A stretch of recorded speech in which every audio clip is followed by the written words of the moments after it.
Hello everyone. In my previous lecture, I covered study designs in medical research, and continuing with the biostatistics series, today's lecture will be focusing on measures of association like risk ratios, odds ratios in various type of analytical observational studies like case control studies and cohort studies. In my previous talk, I had covered various types of study designs. Today, the talk will be mainly focusing on the various types of observational analytical studies. We had already covered the steps to conduct a cohort and a case control study. However, for today's presentation, it will be mainly related to analysis and interpretation.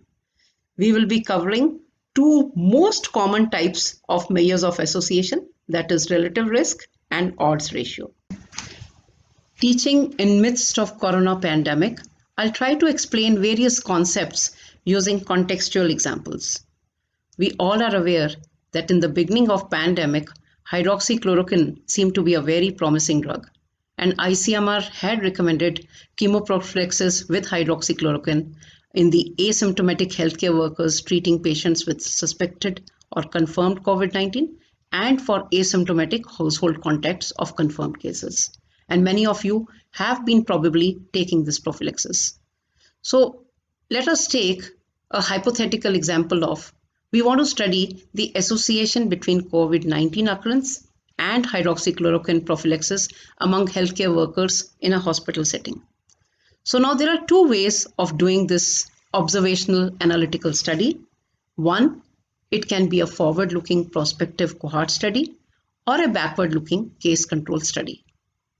So we all are aware that a prospective cohort study, the exposure is in the present and we follow them in future for the outcomes. Whereas in case of case control study, the outcome has already happened and we go backward in time to ask for their exposures. So we are aware about the hierarchy of evidence, and the case control, cross-sectional and the cohort study are in the middle, and the RCT is at the top of the hierarchy of evidence. That we will cover in my subsequent lecture. So let us take an example of a prospective cohort study. This is a hypothetical example. Here, the exposure is in the present and the outcome is in the future. We enroll healthy healthcare workers in a given hospital, and 50 of them have been exposed to hydroxychloroquine. They form our exposed group, whereas those who are not on hydroxychloroquine form our non-exposed group. We follow them up for 14 days and find out the incidence of COVID cases in each group at the end of 14 days follow-up. So in the exposed group, the COVID positive number was 20, whereas in the unexposed, the non-exposed group, the COVID positivity was in 40. Since prospective cohort study gives us the incidence of cases, it is better to be clear about the terminology right at the outset. Though we simply use term incidence, it is basically cumulative incidence and is written in percentage or proportion. For example, incidence of COVID cases in hydroxychloroquine exposed group was 20 by 50, that is 40%. But there is another similarly sounding but mathematically distinct metric called the incidence rate, where the numerator is the same, that is number of new cases during the study period, but the denominator differs. The denominator is sum of the time each person was observed, totaled for all persons. This denominator represents the total time the population was at risk of and being watched for disease. Thus, the incidence rate is the ratio of number of cases to the total time the population is at risk of disease. Therefore, this is also called person time rate. For example, in our study, if one healthcare worker is followed for 14 days, it is 14 person days of follow-up.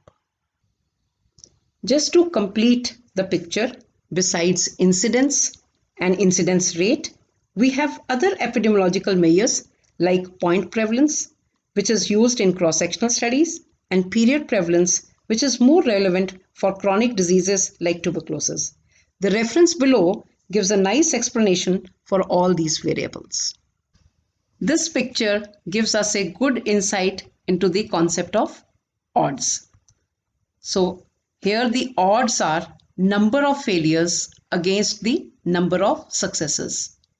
So in our study, the odds will compare the occurrence of an outcome, that is COVID positive cases, which the number was 20, against non-occurrence of outcome, that means no COVID cases, number 30, in the exposed group on hydroxychloroquine. So the odds will be 20 against 30. This slide shows a 2x2 contingency table or cross tabulation in which the exposure is in rows and the outcome is in the columns. So it is a type of a table in a matrix format that displays frequency distribution of the variables. Now let us fill the 2x2 contingency tables by the frequencies which we have in our study. So we had 50 healthcare workers who were exposed to hydroxychloroquine, out of which 20 were positive. Out of the 50 unexposed workers, 40 were positive, and so the total positive were 20 plus 40, that is 60, and negative were 40 among the total healthcare workers. So this table is also known as a confusion matrix by the data experts using machine learning. So now let us compute relative risk by plotting the data, the hypothetical data graphically.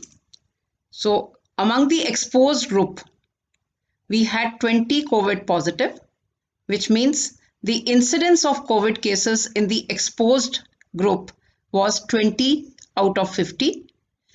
In the non-exposed group, there were 40 which were positive.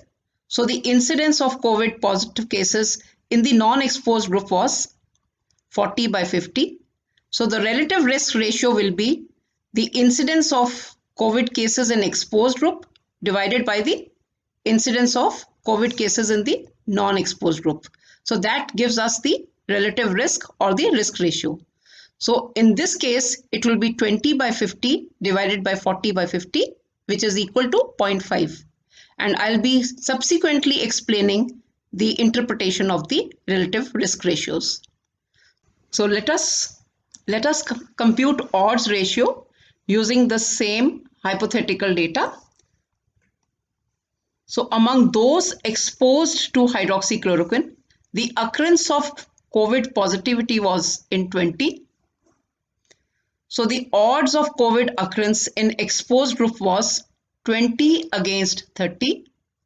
Among those who were not exposed to hydroxychloroquine, the occurrence of COVID positivity was 40 against 10. And the odds ratio is the ratio between the odds of COVID occurrence in exposed group over the odds of COVID occurrence in the non-exposed group. So this gives us a odds ratio, which is 20 against 30 over 40 against 10, which comes to 0.167, which will be explained subsequently. Now, what is preferred in a cohort study? Is it risk ratios or the odds ratio? What we need to know is the incidence of outcome in the whole study cohort. If the incidence is less than 20%, ideally less than 10%, then risk ratio and odds ratio are similar. Whereas if the incidence of outcome in the whole study cohort is more than 20%, then odds ratio exaggerates effect size. It can overestimate or it can even underestimate. So in real outcomes, risk ratios and odds ratios can be used interchangeably. Now, how to interpret relative risk values, also called the risk ratio. This is the incidence of positive outcome among exposed to hydroxychloroquine over the incidence of positive outcome among those not exposed to hydroxychloroquine. So it will be 20 by 50 divided by 40 by 50, which is equal to 0.5. Simply speaking, risk ratio of being COVID positive was 50% lower in healthcare workers exposed to hydroxychloroquine as compared to those who were not exposed to hydroxychloroquine. This 50% means 1 minus 0.5. On the other hand, if we want to calculate the risk ratio of incidence among those not exposed to hydroxychloroquine, then it will be incidence among those not on hydroxychloroquine, that is 40 by 50, over incidence of COVID cases among those on hydroxychloroquine, that is 20 by 50. This will come to be 2. And a risk ratio value of 2 indicates that the risk of COVID among healthcare workers who were not on hydroxychloroquine prophylaxis is 2 times higher than those healthcare workers on hydroxychloroquine prophylaxis. So in this slide, after we have discussed the risk ratio, let me take this opportunity to describe another metric of incident rate ratio. So as explained in my previous slides, incident rate ratios is not the ratio of cumulative incidence, but the ratio of incidence rate in exposed versus the non-exposed group. This is practically same as hazard ratio, which is often encountered during the time to event analysis, such as Cox proportional hazards. So our next design is a retrospective case control study in which we already have an outcome and we go backward to inquire about the exposure or the risk factors. So in this study, the healthcares have already completed their 14 days of quarantine and they have been tested for COVID, and out of the results are already available with us, and out of them 60 were COVID positive and 40 were COVID negative and were labeled as controls. So we inquire into their past exposures, and out of the COVID positive cases, 20 were exposed to hydroxychloroquine against 40, whereas among those who were COVID negative controls, 30 were exposed to hydroxychloroquine against 10. So let us plot this information graphically. Again, out of the 60 COVID positive healthcare workers, 20 were exposed to hydroxychloroquine against 40.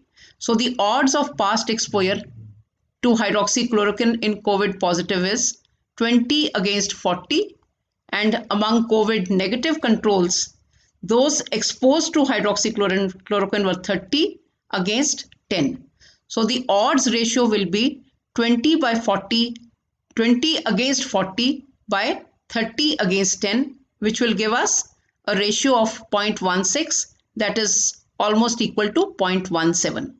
So odds ratio of 0.17 is also called the exposure odds ratio. Here odds of taking hydroxychloroquine prophylaxis as against not taking were only 83% lower among COVID positive subjects as compared to the COVID negative subjects. So now let us go back to our prospective cohort study and let us calculate the odds ratio in that hypothetical data, using that hypothetical data. We already are aware, and we'll plot them graphically, among those who were exposed to hydroxychloroquine, 20 of them were positive against 30 which were negative. So odds of COVID positive outcome among healthcare workers exposed to hydroxychloroquine was 20 against 30. Among those not exposed to hydroxychloroquine, the odds of COVID positive outcome among them were 40 against 10. The ratio between the two, that is 20 by 30 upon 40 against 10, is odds ratio. So odds ratio comes to be 0.167, which is almost 0.17. In the same data, we had earlier calculated the risk ratios, which we had calculated to be 0.5. Now, can you see the discrepancy between the odds ratio and the risk ratio? Why do you think it is so? This is because the outcome in our data was more than 20%.